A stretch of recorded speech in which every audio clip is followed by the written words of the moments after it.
Hello dear viewers, today's lesson is Critical Legal Studies. In the late 1970s to mid 1980s, leftist legal academics and students developed their own movement that became known as Critical Legal Studies. Their adherents known as crits. In 1977, a group of crits that included Harvard Law School faculty members planned and put on the first conference on critical legal studies at the University of Wisconsin Law School, and CLS was officially born. Thus, critical legal studies movement in the United States grew from a conference of a group composed primarily of law teachers, lawyers, law students and social scientists who are developing a critique of the legal system and legal education.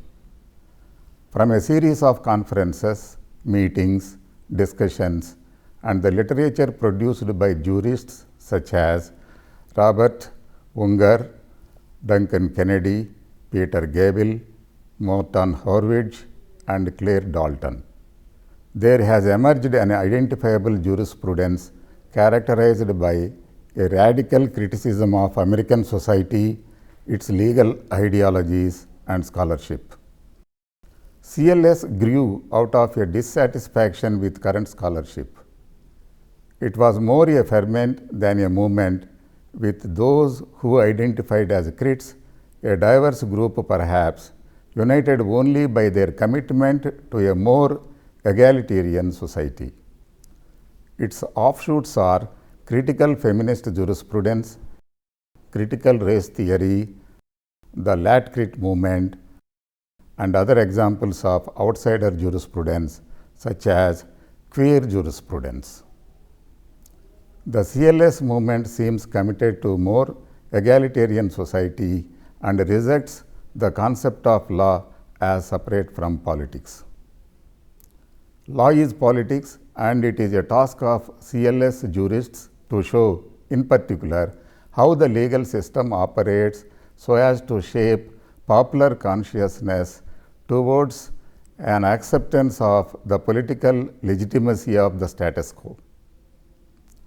The CLS movement, which initially emerged in the United States as a successor to the American realist movement, is essentially offering a radical alternative to established legal theories.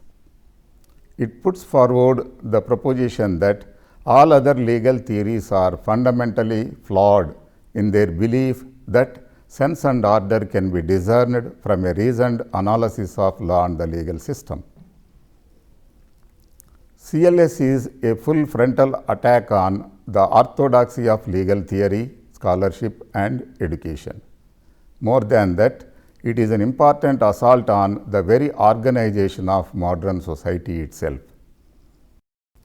CLS and American realism. Like realism, with which it is often compared, CLS was skeptical of orthodoxy. If American realism was judge jurisprudence, critical legal studies is its rock successor. The conference on CLS is, in many ways, an outgrowth of the American realist movement. There is a shared concern with the politics of law. In one sense, it is a continuation of the realist movement, but its objectives are much wider. The realists were firmly within the camp of liberalism. The CLS movement was more radical, an attempt to escape the crippling choice between liberalism and Marxism. Like the realists, CLS rejects formalism, but the realists saw legal reasoning as autonomous or distinct, and CLS scholars certainly reject the enterprise of presenting a value-free model of law. A major difference between critical and orthodox legal thought is then that, though the latter rejects formalism, it maintains the existence of a viable distinction between legal reasoning and political debate. Critical legal thought does not countenance this distinction. Critics believed there is no distinctive mode of legal reasoning. Law is politics. It does not have an existence outside of ideological battles within society. The CLS movement, though it has its roots in realism, is not, as suggested above, to be regarded merely as a new realism. Both the movements are anti-formalist and skeptical. Both seek to demystify the law, to reveal the law in action. But in at least 4 important respects, CLS differs from realism. First, it is largely uninterested in the pragmatic or empirical concerns, what courts, lawyers, legislators actually do. That preoccupied the realists. For CLS, the law is regarded as problematic in the sense that it reproduces the oppressive character of society. Secondly, unlike the realists who accepted the distinction between legal reasoning and politics, CLS views it as axiomatic that law is politics. There is nothing special about legal reasoning to distinguish it from other forms of reasoning. Thirdly, CLS exhibits a much deeper concern with theory than was ever the case with the realists. Fourthly, though the realists were determined to differentiate between legal rules and their actual operation in society, they generally embraced the neutrality of law and the ideology of liberalism. CLS, of course, rejects both. 3 important ideas that inform CLS. According to Trubeck, there would appear to be 3 important ideas that inform critical legal studies. Hegemonic consciousness, a concept derived from the writings of the Italian Marxist Antonio Gramsci. Reification, a concept used by Marx and developed in the writings of the Hungarian Marxist George Lukács. And denial, a concept used in Freudian psychology. By hegemonic consciousness, Gramsci meant that social order is maintained by a system of beliefs. In a capitalist society, these beliefs are accepted as common sense and part of the natural order by those who are actually subordinated to it. In other words, these ideas are treated as eternal and necessary, whereas they really reflect only the transitory, arbitrary interests of the dominant elite. This system of ideas is then reified, that is, becomes a material thing. It is presented as essential, necessary, and objective, when in fact it is contingent, arbitrary, and subjective. Legal thought is also a form of denial. It is a means of coping with perceived contradictions that are too painful for us to hold in our conscious mind. It therefore denies the contradiction between the promise of equality and freedom on the one hand and the reality of oppression and hierarchy on the other. Challenging the ideas prevail in society. Drawing on the work of Robert Unger, CLS generally subscribes to the view that the following 4 ideas prevail in society. Law is a system. This body of doctrine, properly interpreted, supplies the answer to all questions about social behavior. A form of reasoning exists that may be used by specialists to find answers from doctrine. This doctrine reflects a coherent view about the relations between persons and the nature of society. Social action reflects norms generated by the legal system, either because people internalize those norms or actual coercion compels them to do so. Each of these ideas is challenged by CLS. It denies that law is a system. Doctrine never provides a determinate answer to questions, nor can it cover all conceivable situations. This is described as the principle of indeterminacy. It rejects the view that there is an autonomous and neutral mode of legal reasoning. This is described as the principle of anti-formalism. It disputes the idea that doctrine encapsulates a single coherent view of human relations. Instead, CLS argues that doctrine represents several different, often competing views, none of which is sufficiently coherent or pervasive to be called dominant. This is described as the principle of contradiction. It doubts that even where there is consensus, there is reason to regard the law as a decisive factor in social behavior. This is described as the principle of marginality. If these four principles, indeterminacy, anti-formalism, contradiction, and marginality, are accepted, then, as Trubeck puts it, the law in whose shadow we bargain is itself a shadow. If law is indeterminate, all legal scholarship on what the law is becomes merely a form of advocacy. If there is no distinct form of legal reasoning, such scholarship becomes a political debate. If legal doctrine is essentially contradictory, legal argument cannot rely on legal materials if it is not to result in a tie. And if law is marginal, social life must be ordered by norms outside the law. 5 major aspects of critical legal theory. As Boyle, in his critical legal studies, demonstrates, there are 5 major aspects of critical legal theory. Legal rules and legal reasoning. This has 2 principal strands. The first is largely inspired by Unger. In his book Knowledge and Politics, he shows that the liberal theory of the state is based on the view that all values are relative.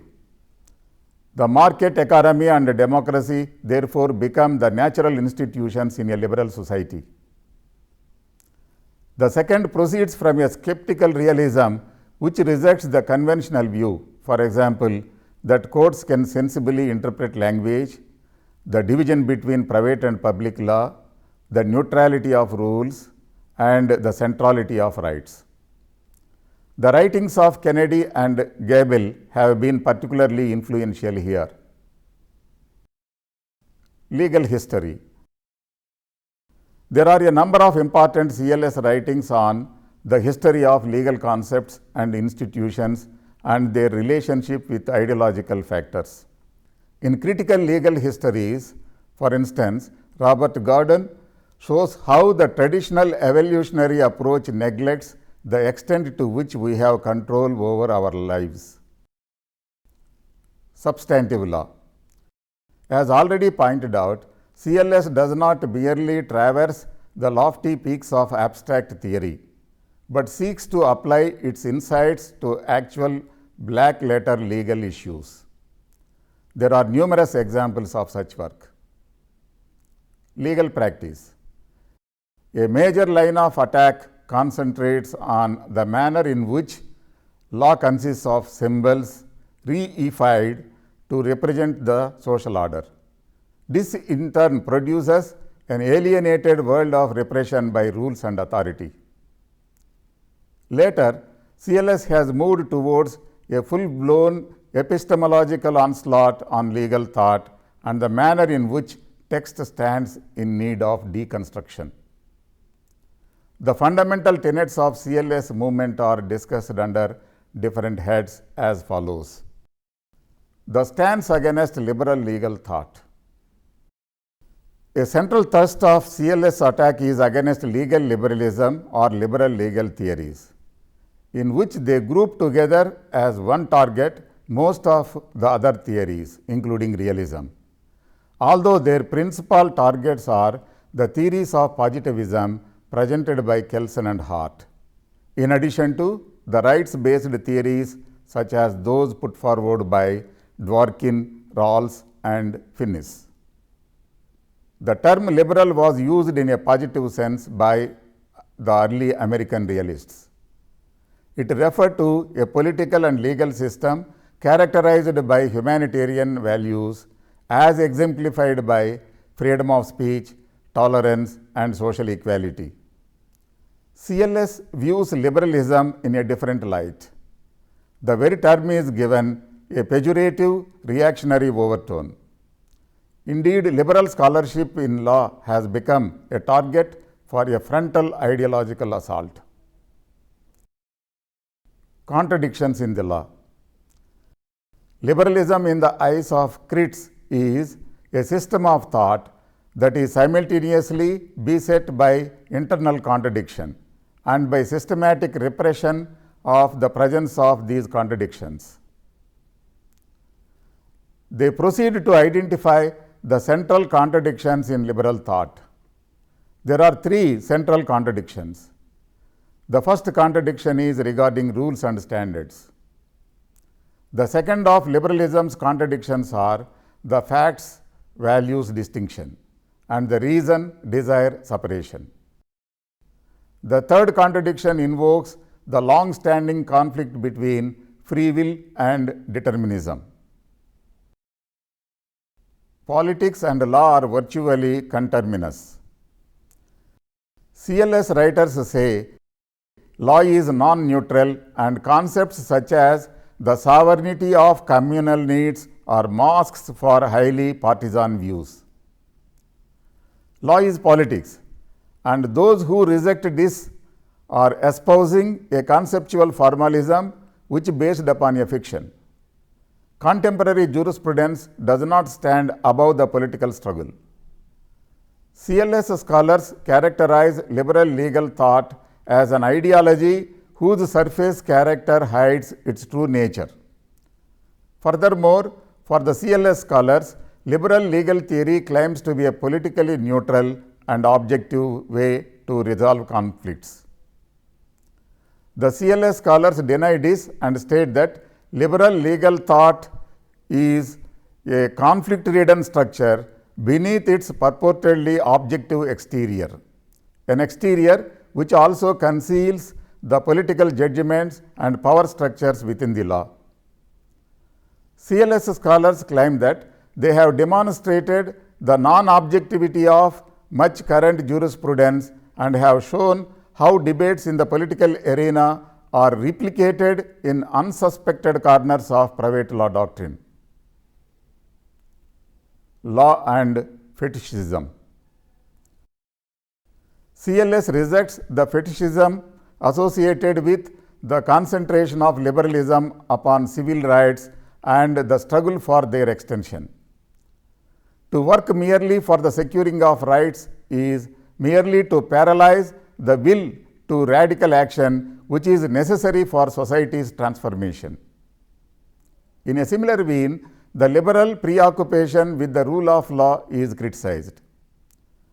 CLS celebrates the position of the rule of law as a human accomplishment of enormous importance, yet also exposing its limitations and pointing out the ways in which it can be used to defend or obscure existing injustice. An attack on formalism. As noted already, one characteristic of CLS is its rejection of formalism. CLS spokesmen are highly critical of the role of contemporary jurisprudence in broadcasting the view that law stands above political and social struggle. Formalism has tended to be the fallback position of liberal legal thinking when forced to confront the question, how can a legal system give the kinds of neutral decisions expected of it? Formalists, as CLS characterize them, circumvent this problem by insisting that the judge is not imposing his values, but merely interpreting the words of the law. Hart, by separating core and penumbra, could be taken to admit the problem by his concession that the judge had to have recourse to discretion in interpreting the penumbra of legal rules. Fuller's response that judges were to seek out the purpose behind the rule does not satisfy critics anymore, because they argue that purpose is equally indeterminate. Who knows what Parliament or Congress intends. They would argue that nor does Dworkin satisfactorily answer this question. In the CLS view, formalism relies on a new kind of essentialism, the belief that there are essential meanings to words. But one theme in CLS writings is to connect adjudication to legislation and to ask the same questions about the legitimacy of the exercise of state power in relation to judicial activity as has been asked for millennia about the operation of power by other state institutions. Legal decisions on this view are no more neutral than the decisions of a legislature or an executive. Political choices are equally involved. Objections to the consensus model. The liberal consensus model of society is rejected as based on ignorance of social life, which is dominated by exploitation and repression. The very social arrangements which seem natural and neutral in the consensus society must be investigated so as to expose their contingency. Social sciences as sources of false values. The reliance of liberal jurisprudence upon the support of the social sciences is condemned.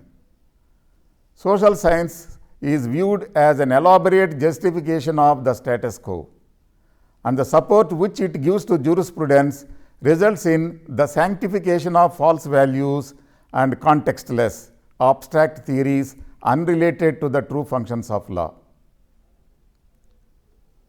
Legal theory as reification. Liberal jurists have failed to recognize the insidious nature of reification in much current legal theory. Reification is defined by Gable as the attribution of a thing-like or fixed character to socially constructed phenomena. It is seen by CLS jurists as an essential aspect of an individual's alienated consciousness, leading people to accept existing social orders as the inevitable facts of life. CLS and Marxism. In many respects, it will be seen that the major themes of the CLS movement are similar to those ideas developed by the Marxists, popularly modern Marxist writers such as Gramsci and Collins. Critics have noted in CLS literature what appears to be a heavy reliance upon the categories of mid-20th century Marxist categories of social and jurisprudential thought. CLS scholars appear to reject the theory of instrumentalism and the argument that law is simply a part of the superstructure of society. Indeed, they see the operations of law as being essential for the continuation of liberal society. Duncan Kennedy writes, law cannot be usefully understood as superstructural. Legal rules the state enforces and legal concepts that permeate all aspects of social thought constitute capitalism as well as responding to the interests that operate within it. Law is an aspect of the social totality, not just the tail of the dog. Objection to classical Marxism. Gable writes that classical Marxism is false because it misunderstands the significance of the relationship between the elaboration of legal ideas and the maintenance of social hierarchies. In this context, CLS stresses the social conditioning in which jurisprudence plays an important role, which results in the legitimizing of the existing order. Rules are enunciated which appear to be based upon rights and obligations. They are reinforced by being applied in a more or less even-handed way, with the result that state power reflecting a hierarchy is legitimized. Dominant groups maintain their social position through the creation of ideologies that have sufficient appeal to win over important segments of the lower and middle classes. State socialism is viewed by CLS writers as a tyranny and its jurists as little more than apologies for oppression. CLS and legal practice. One of the reasons why CLS could not fail to have had an impact is that its protagonists have concerned themselves with the problems of legal practice. Critical legal theorists believe that the lessons of critique can radicalize law practice. Thus, Gable and Harris argue that the very public and political character of the legal arena gives lawyers acting together with clients and fellow legal workers an important opportunity to reshape the way that people understand the existing social order and their place within it. Their objective is to show the way that the legal system works at many different levels to shape popular consciousness towards accepting the legitimacy of the status quo, and to outline the ways that lawyers can effectively resist these efforts in building a movement for fundamental social change. CLS and legal education. CLS has had an impact on legal education too. As the extract from Duncan Kennedy's polemic, Legal Education as Training for Hierarchy reveals. He wants to tell us what he feels intuitively is wrong with the system, how it separates subjects, ranks different law schools, grades students.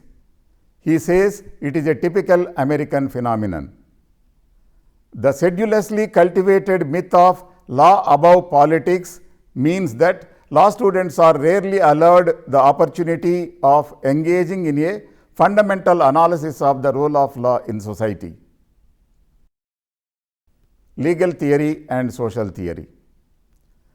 One of the principal advances of CLS is to demonstrate the need to integrate legal theory within social theory. Critical legal theorists have attempted to introduce into discourse about law the insights and models of analysis of social theory, in particular the relativity of truth to any given social or historical group.